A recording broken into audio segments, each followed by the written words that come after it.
Hey everyone, welcome to Talking Tokens, a podcast focused on interviewing the best crypto founders, market players, and up-and-coming startups that are changing the industry every single Tuesday and Thursday. I'm Jacquelyn Melinek, your award-nominated host and former senior crypto reporter turned entrepreneur, and I'm excited to be here with you all. Now, let's get into it. Today's guest is Robbie Ferguson, co-founder and president of Immutable. Immutable is a platform for building Web3 games on the Ethereum blockchain and aims to power the next generation of Web3 gaming in hopes to bringing billions of users on chain. The company has had about 800,000 monthly active users this month, and its wallet, Immutable Passport, hit over 1 million signups. I was one of those people. With that said, they expect to bring more people on board too, with over 60 games launching on the platform in the next 9 months. We've got lots to talk about. Robbie, it's great to see you and welcome to the show. Thanks so much, Jackie. Good to be here. Before we dive into the latest news, can you tell us a little bit about yourself, how you got into the Web3 gaming world and all of that? Of course. So I'm a software engineer by background. Taught myself how to code over a decade ago and have been building startups for the last 10 years. I was also a massive gamer growing up. So I had thousands of hours in League of Legends in the final 2 years of high school, countless more in RuneScape and a few others. And the first thing my brother and I ever built, and we built most of these startups together, was a League of Legends betting platform where you could essentially wager on your own matches. And that was through this idea of if you could have players with skin in the game and you could have people who, could have more value laid on top of games they already loved, you'd be able to massively increase their retention. The idea was how many people would play poker if you couldn't put money on a poker game. And that ended up being shut down due to riots, terms of service. And I think another interesting canonical moment for me was, playing on my RuneScape account, which I actually shared with my brother, James, against their rules. And one time I went out into the wilderness, I was wearing all of his best armor and I lost it. And I felt so bad, I bought gold off a website, rebought his armor. And the next day the account was banned for real world trading. And then a year later, Jagex rolls out first party support for buying gold off the primary company. And so it's just very clear to me that there's some desync, right, between the property rights that publishers or games companies want you to have and then what you end up having. And in fact, the first, tradable economies, I would argue, in any digital context were games like World of Warcraft. They were the original, real money economies that we're trying to create property standards around today. Anyway, fast forwarding, got into Bitcoin in 2014. Sort of liked it, didn't really get it. Became obsessed with Ethereum because you could build with it, you could code with it. And I could see the potential for essentially the future of financial applications to be written in it. And we wrote trading bots for a few years until in 2017, the first ever NFT came out. And we were writing the white paper to a lending protocol at the time. And we just realized the first breakout category would be, how do you use NFTs to own video game items? Because back then it was $100 billion US. Now it's $150 billion US spent not on the ability to play video games, but on the coins, the items, the skins inside of Candy Crush and Fortnite and Counter-Strike Go every single year. And so to us, it was the first product market fit in Web3 that wasn't speculative, that didn't require some future state to be built around, DEXs to be the future of Forex and AMMs, all of which is incredibly cool stuff and I'm incredibly bullish on. But this to me was an obvious immediate 10x improvement. Players wanted to buy in-game items. They spend hundreds of billions of dollars on it every year, and they constantly get rugged by publishers. I mean, Counter-Strike Go, they literally trade $10 to $15 billion of a year, and Valve trade locks it and decimates the value of economies at their whim. So that was kind of the origin, and obviously, Immutable today is still fully focused on that mission of Web3 gaming. Yeah, the origin story for you reminds me of Vitalik's one onto why he even created Ethereum, because remember he had like a sword and then he also tried to buy some in-game asset and got banned and was so mad that he created I think one of the largest blockchains out there. Yeah, there's been a lot of founders out there who had some experience in video games. And I think it's, you're digital native, you're getting used to the idea that just because something is intangible doesn't mean it shouldn't have value. And I think that's one of the greatest lies or the greatest default that have been set that's anti-consumer is intangibility means you should have zero property rights. Mm-hmm. Yeah. I think still, though, there's hesitation from gamers and like Web 2 native gamers. They're skeptical of Web 3. Maybe it's just because there's a negative connotation of the space. But like, if there was one thing you could tell them, hey, this is exactly why you should get into it, what would it be? I wouldn't tell them anything. I would get them to play a game. And I hope that they don't even know for the first few hours that they're, the way free to play, everyone hated free to play when it first came out. Gamers were revolting. And the reality is gamers are a very picky audience. They're very vocal, especially the 2%. And they often revolt against any new form of monetization. And quite frankly, why shouldn't they? Because it's constantly been often at their expense. This is the first time the system is trying to align the incentives of players and publishers. And that's why I just, the most important concept of Web3 is cooperative ownership of everything. I think that's how we sort of, re-implement capitalism in better ways. And starting with games is one of the easiest categories to look at. But I think the magic moment, I've been reading Twitter all the last week around the Guild of Guardians launch. And there are so many comments around people saying, I hated Web3 gaming. I never got it. There was literally a tweet here I can bring up, which is, my brother never has used Web3 gaming before. He never wanted to write down his seed words. He's been playing Guild of Guardians, has created a Passport account, and he's completely addicted. And to me, that's the magic moment where you can experience the value of, hey, now your time isn't wasted. You can sell something for real value, but you don't even know that it's what L2 or what L3, what infrastructure it is, what wallet is under the hood. You're just experiencing the value. Yeah. So on that note, for people who don't know, Guild of Guardians is what Immutable launched earlier this month. It's your flagship title, right? How has it been in the first week or so since launching? Sounds like it's going well so far. But how long were you guys working on it? What's your hope for it now that it's out there? Do you want it to be that like bridge between like Web 2 people and Web 3 gamers? Or do you want it to be for a specific audience? Kind of walk us through where you see that going. Great question. So Guild of Guardians has been in development for the last 2.5 years. I would say we work with MindLoader, which is a studio based out of China that's actually pretty incredible. And we have a huge team at Immutable's end under Immutable Studios, which is where we publish and develop our own first-party content. And the reason that we do this is because there aren't enough hits in Web3 gaming, and hits is how you start a new industry. It was the Farmville moment that catalyzed social gaming taking off. I remember Farmville, yeah. It was, Dragon Impact that catalyzed gacha games first in Japan. It was the first free-to-play games on the iPhone that popularized the idea of, how could mobile free-to-play work? The first match 3 games ever were monumental genre shifts in monetization and also accessibility for games. And we need that for Web3.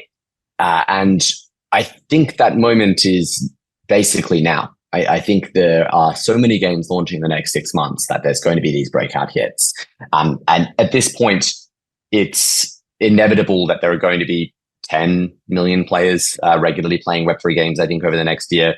From there, it's just a matter of scaling and helping these games become more and more successful. And I think one of the key blockers has been, how do you design a secure economy that everyone can copy? Every time you create this new distribution mechanism, people have to work out from scratch, what's a compelling new monetization model? What's a compelling distribution model? Mafia Wars and Farmville were cloned hundreds of times, and it made it very easy for other developers to very quickly have a successful use of that platform's distribution while still doing all the things they knew how to do well. And our vision is, you shouldn't have to really know how to build a successful Web3 game. You should just want to build a game that can have better distribution, better monetization, better incentive alignment with end players. And it should be pretty simple how you can build that, leveraging Web3 as a distribution platform. So that's kind of our vision of Immutable Studios, is to help provide a case study, create breakout successes, and help inform our platform for every one of the 340 games we've signed onto it. I was going to say, I feel like over the years, each time we've talked, and we've known each other for a number of years now, is like the sentiment towards Web3 gaming has gotten better and it's evolved. And I'm just curious, like, why now opposed to the prior years? Is it because these games took so long to create, or it was like a lot of trial and error, and now people are actually getting it right? I think the main blocker has been two things. It's infrastructure readiness has not existed until even this year, I would say, or very late last year.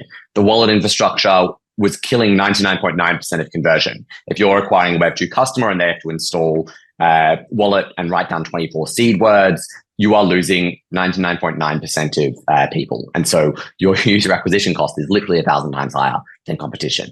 And all of gaming runs on UA for competitiveness. Like, how cheap can you get customer acquisition costs relative to CLV? And that's now been fixed. I mean, the conversion rate on Immutable Passport, which is an email sign-on self-custodial wallet that we develop, is incredible. I think it's close to 90%. And converts significantly better than sort of wallets where you have to be writing down seed words. But the second thing has been content readiness. Really, it takes time to build games. Andre Cronje can deploy a DeFi contract in 4 or 8 weeks, and to develop a good game takes anywhere between 2 to 6 years. I mean, there have been games in development for 10 plus years. So the reality is the lag time on all the funding that came into gaming 3 years ago is now being seen. And there's definitely an element of market timing. People want to capitalize on tokens and start to ship their games when markets are good, but that's going to smooth out massively as we have more systematic business models, which can be less reliant on Web3 monetization and more just a traditional value delivering to Web2 customers as well. I don't know how web developer or game developers have the patience to build a game for so many years. Like, do you actually help the teams create games? Like, have you created games, or you're kind of like running operations at the top? And if so, how do you have the patience to do that? Do you not get bored of it? Yeah, I think it's pretty fun. I mean, I'm a huge gamer, so but then it's really tricky. It's like building a movie. I would with an even longer time frame. And then there's of course the live service model that comes after. The best advice I've ever received from this came from Justin Waldron from Zynga, who said, half your preliminary budget should be invested in what is the minute 1 and minute 3 retention of your game. Like, you should be evaluating from there, will people like your game or not? Because that's kind of the magic moment. Certainly for mobile gaming, I think that's the case where you have basically 3 minutes to capture an end user's attention, or you're done.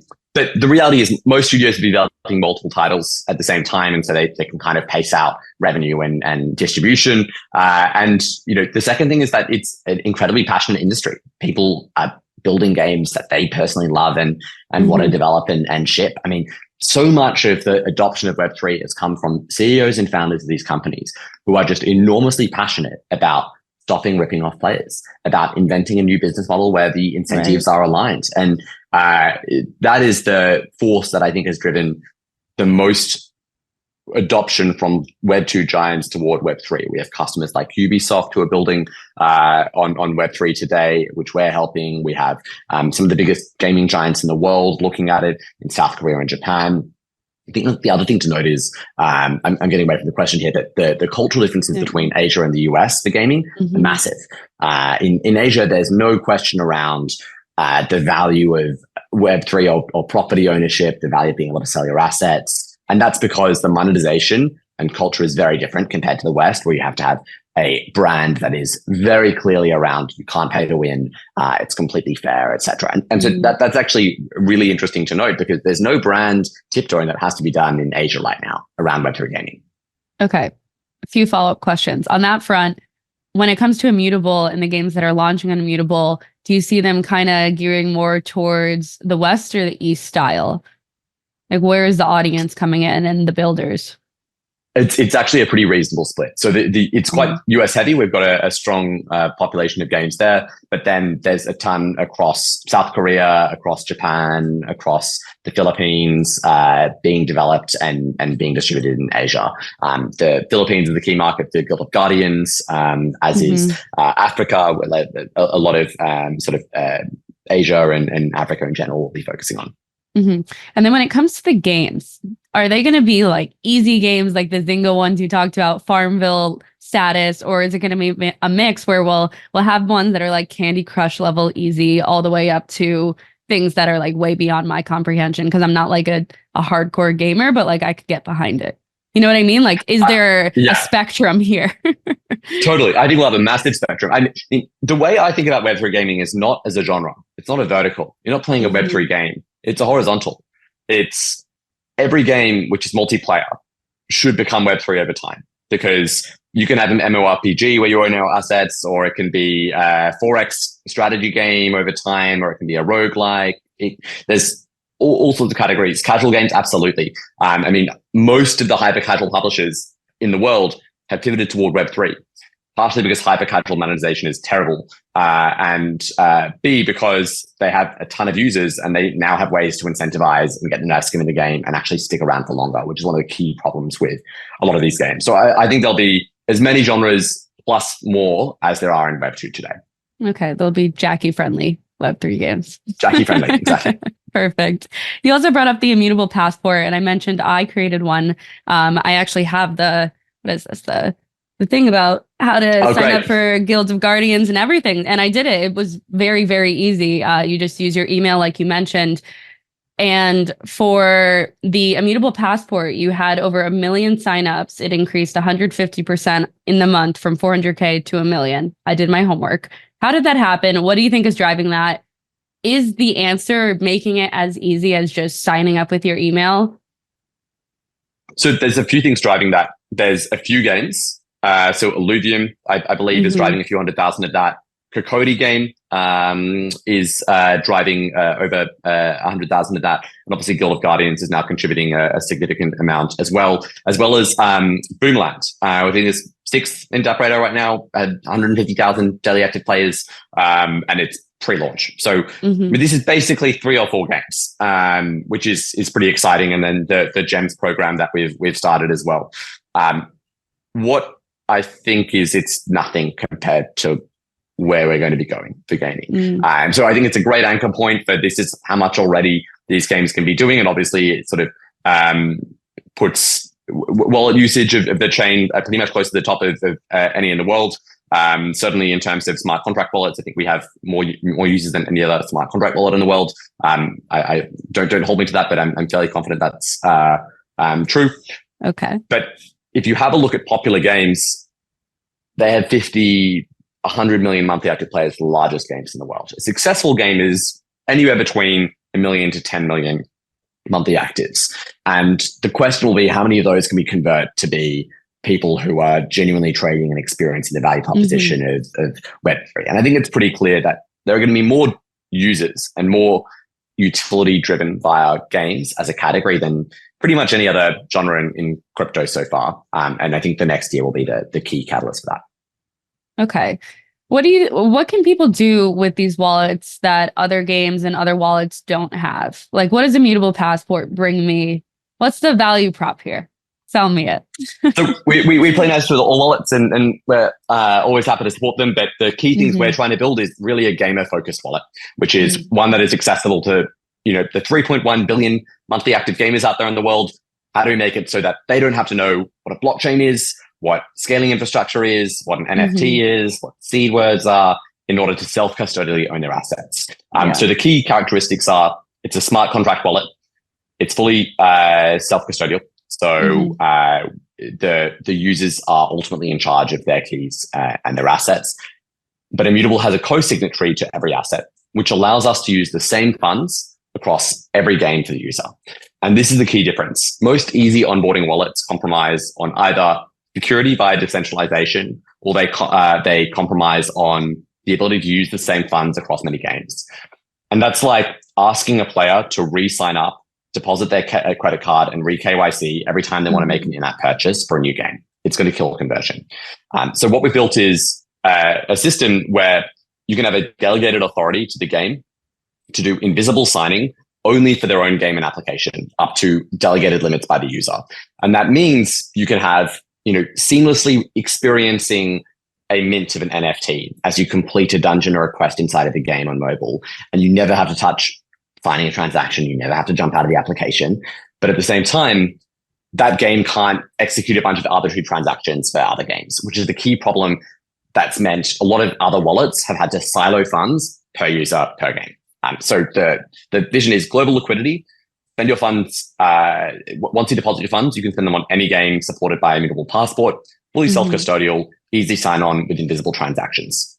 Okay. And the name Passport kind of makes sense in this context then. One, because it doesn't say like immutable crypto wallet for Web3 gaming. It's just Passport, but also the Passport can apply to any of the games on your platform. Take your funds everywhere. So it's across. Yeah. You're traveling with it. Yeah. Okay. Got it. All right. And then, so we also mentioned in the beginning, there's a lot of games launching on Immutable over the next 9 months. I'm sure you are very aware of that. And it is hard to predict the future. I think we're tracking 64 for the next, by the end of the year. And that's all well-funded, managed games. Wow. Yeah. So 2 questions there. One, how do you get connected? Do they reach out to you and say, hey, we want to build a game on your platform? You guys see if it's a mutual fit, or does it, is it word of mouth? How does this work? And who are you these can definitely people? apply through immutable.com. Sorry, What did you say at the end there? Who are these people? Like, are they Web3 gaming specialists, or are they like AAA studios, boutique gaming studios? So majority, I would say, are experienced game developers looking to build a Web3 game, and that's their full focus. And that's who we prioritize. We don't want Web2 customers who are sort of dabbling, like we'll have an NFT collection and that's it. We want people building their economies and building their incentives in game design around Web3. But the second thing is we do actually have some customers who I guess are giant Web2 studios, which we would call our legendary customers, who are doing 1 game or 2 games out of their portfolio to dip their feet into Web3 and see what they can do. Those are, the companies like Ubisoft of the world. And in terms of getting in touch, immutable.com, but honestly, the vast majority are warm introductions from VCs, our network. We have people in Discords everywhere. It's just, we typically get it pretty early. Nice. On the front of the AAA gaming studios and all of that, I feel like you and I have talked about this in the past. Some of them weren't like as interested. I mean, you mentioned Ubisoft. I don't think I'm saying it correctly, but like they're interested into it. What is kind of like the temperature check there internally, like with the conversations with big gaming studios versus, these Web3 gaming developers who might just be more interested? So we actually track this internally. We have regular conversations with every major game studio in the world. I believe it's either, I think it's roughly 30 game studios we've talked to recently at that AAA level. So $1 billion plus valuation, major gaming studios. All but one are open to the idea of Web3, and half of them have active full-time teams working on it. Wow. And part of this is public company obligations. If something is so big and has so much funding like Web3 gaming, and you don't have a team on it, and it ends up disrupting everything, you're going to look pretty silly if you haven't had the research or some sort of experiment. But another part of this is everyone is looking for answers to these questions of how can you design games to be less extractive while still having good revenue profiles, to have to fix things like customer acquisition cost and retention, which has just been continuously and increasingly red ocean. You have mobile games competing over literal cents on the dollar for CAC, or the cost of the in-app transactions for identical games. You have literally games in China advertising themselves as where Clash of Clans, but our in-app purchases are cheaper with the exact same game. So the equilibrium of where that ends up is not an attractive profile for anyone. It's certainly not a healthy funding state for the gaming industry. And so a lot of people are excited about the idea of how can we create incredible loyalty? How can we deliver far more value? How can we create new business models around secondary market royalties, which actually are fully incentive aligned between the publisher and the player? So you said all but one are open to Web3. Of those 30, half of the teams are working on it. What do you think is the timeline for them to actually come into this space? I think they will be slower than the mid-market hits. So then the Illuviums, the Pixelmons, the Treeverses, the Space Nations, the really credible teams who've got $20 million to $100 million in funding, they will have the biggest hits first because they're the risk takers, they're moving the fastest, and they've been building for the last 3 years, so they're launching. So I think that's where the hits will come from. But then I think there'll be a very quick inflection point where you'll start to see a lot of experimentation as soon as a proven business model is there. I mean, I was on a call literally last week with the CEO of a very, very famous gaming company. Most people listen to this, if they're a gamer, would have played this game. And they said they were very interested in the idea of Web3. They just need a case study they can take to their board and have that be the political capital they need to do an internal project. And that's what everyone is looking for, is this evidence piece of here's how we can guarantee improved revenues, improved player experience, et cetera, et cetera. Mm-hmm. And when it comes to those 64 games that are launching on Immutable this year, or I guess you said in the next 9 months or so. The next 6 months, yeah. 6 months. Okay. So yeah, this year. What elements do you think will make some of them stand out more than others? Like, what do you think makes a really good Web3 game? Look, we have our view, and we kind of track every game in the market, and you know, we have the things that we care about. At the end of the day, we're not so arrogant to think we can predict a game's success. It's impossible. That's why you have gaming VC, and it's incredibly idiosyncratic. It's very hit or miss. You know, who would have predicted that Pal World would have been this entire viral hit, or Among Us, right? You could look at that game and you could be like, this is, you know, a tiny project put together that's, you know, a fun toy. And people didn't realize that this would be the biggest viral phenomenon of the COVID era, and have, you know, an enormous amount of adoption. So, like, I think the hits can come from anywhere. Our job is to make sure we have a broad enough bucket of supporting all of those games, especially on the gap between Web 2 and Web 3. So customers who are really good at the Web 2 side, we want to make sure, how can they have a successful token? How can they build a successful community? How can they go to market successfully in terms of economy and make sure nothing screws up? How can they make sure the platform solves all the security risks and issues for them, and the wallet, like, that's really our job. Is you should be able to take a brilliant Web 2 developer and a Web 2 game, and we should be able to help make it a Web 3 success. Are you going to be testing out all of the games? And if so, how do you have the time? I do. I do play quite a bit. Yeah. Especially if they kind of get ready to go to market.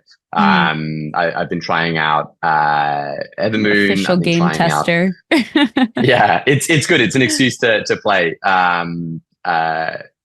Guild of Guardians, I've genuinely been quite addicted to.